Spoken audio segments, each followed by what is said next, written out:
আসসালামু আলাইকুম, welcome to my short blogs. এই তো আমি সকাল সকাল উঠে এই মাছগুলো কেটে দিনগুলো শুরু করব।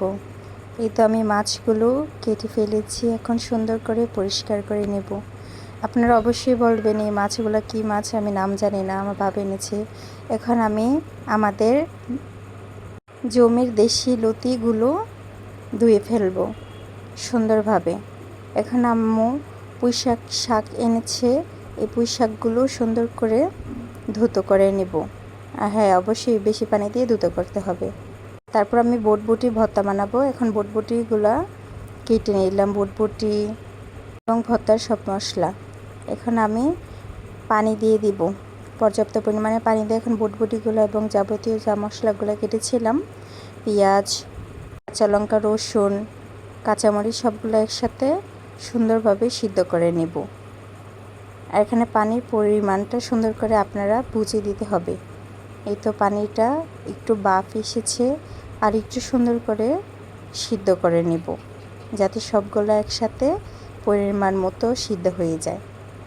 এই তো আপনারা দেখেন দ্বিতীয়বার বাফটা কীরকম হয়েছে, এভাবে প্রস্তুত করে নেব। তারপর এখানে একটু লবণ অ্যাড করব লাস্টে। লবণ অ্যাড করার পর এখানে একটু হালকা আপনার যে তেল দিতে পারেন, কেউ সয়াবিন তেল বা সরিষা তেল, আমি এখানে সয়াবিন তেল দিয়ে দিলাম। তারপর আমি সুন্দর করে হালকা করে তেল দেওয়ার পর ভেজে নিব। ভেজে নেওয়ার পর এই তো আপনারা দেখেন আমি ঠান্ডা করার জন্য একটা পাত্রে ঢেলে নিলাম। এখন আমি একটা কড়াইতে গরম করে নেব পানি। তারপর এখানে দেশি লতিগুলো দিয়ে দিব। এগুলো ভালোভাবে সুন্দর করে বাফ দিয়ে প্রস্তুত করে নেব। আর হ্যাঁ, এখানে পানির পরিমাণটা আপনারা ইচ্ছা মতো দিতে পারেন, কারণ পরবর্তীতে এই পানিটা ফালিয়ে দেওয়া হবে। আপনারা দেখবেন লতিটা একের পর এক বাফ দেওয়ার পর কালারটা চেঞ্জ হবে। তো লতি বাফ দেওয়া শেষ, এখন আমি একটা জাহিতে ঢেলে নিলাম। এখন আমি একটা কড়াইতে গরম তেল ঢেলে নিব, গরম করে নিব তেলটা। তারপর সেই গরম তেলে সুন্দর করে যে মাছগুলো ছিল অল্প ভেজে নেব হলুদ এবং লবণ দিয়ে। এই মাছগুলো হালকা আপনারা ভাজবেন, বেশি ভাজলে হচ্ছে কি একটু শক্ত শক্ত হয়ে যাবে। এই তো ভাজা শেষে এখন আমি ওই কড়াইতে একটু পরিমাণ মতো তেল দিয়ে দিব। তেলটা গরম হইলে প্রথমে আমি পেঁয়াজ কুচি দিয়ে দিলাম। আর হ্যাঁ, পেঁয়াজটা অবশ্যই সুন্দর করে একটু হালকা ব্রাউন শেপে ভেজে নিতে হবে।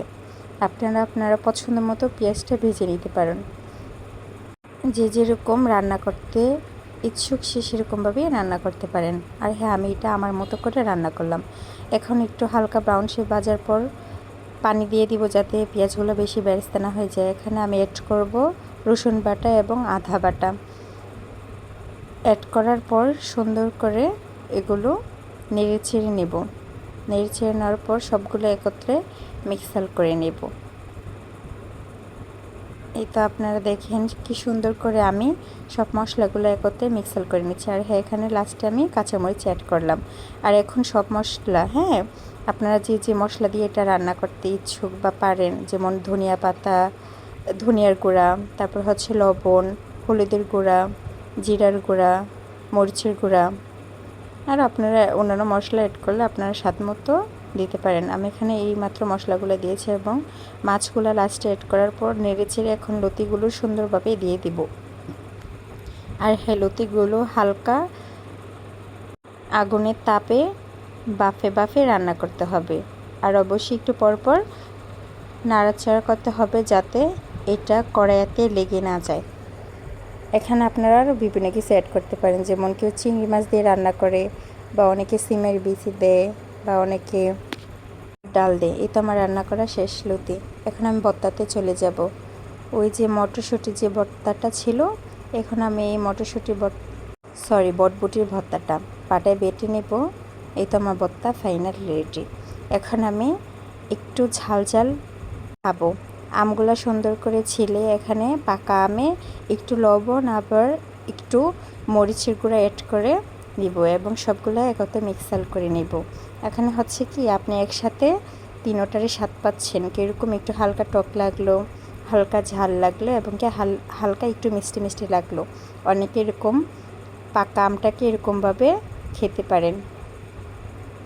আমার তো এটা খেতে মাশাআল্লাহ অনেক মজা লাগে। আর আপনারা যারা আমার ভিডিও অবশ্যই দেখেন, সাবস্ক্রাইব করবেন, এমনকি কমেন্ট করবেন। আমার নতুন নতুন ভিডিও পেতে অবশ্যই সাবস্ক্রাইব করে রাখবেন।